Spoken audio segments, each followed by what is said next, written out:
Qu'est-ce donc que la maison de Dieu dans son sens le plus complet, dans son sens corporatif ou collectif? Ce sera pour reprendre cette phrase merveilleuse que nous retrouvons presque 200 fois dans le Nouveau Testament, tout ce que signifie en Christ. Si nous sommes dans la maison de Dieu, nous ne sommes pas dans la maison de Dieu que parce que nous sommes en Christ. Être en Christ, c'est être dans la maison de Dieu. Et ne pas être en Jésus-Christ, c'est être en dehors de la maison de Dieu. Il est lui, la maison de Dieu. C'est en lui que nous sommes amenés. Mais être en Christ implique une exclusion totale de tout ce qui n'est pas Christ.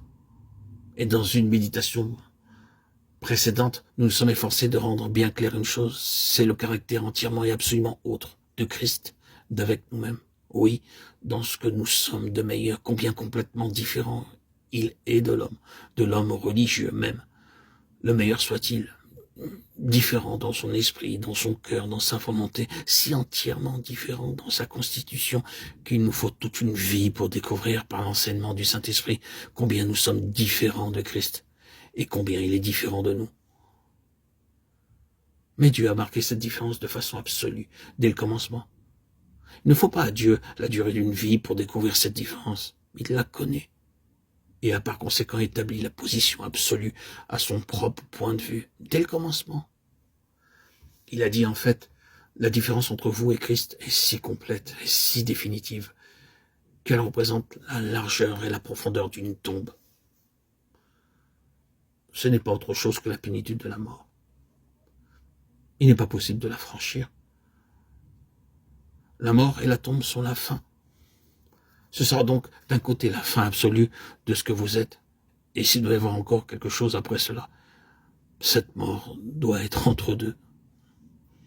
Et tout ce qui suivra ne pourra être que par la résurrection. Mais non pas votre résurrection. Non. Ce sera sortir de vous-même pour entrer en lui, comme par une mort et une résurrection. De sorte que dans cette mort, vous êtes considéré comme étant sorti du royaume de ce que vous êtes, même dans le meilleur de vous-même, pour passer dans le royaume de ce qu'il est, lui. La profondeur d'une tombe se trouve entre vous et lui, et il est impossible de la franchir. C'est une fin. C'est là ce que signifie entrer dans la maison de Dieu.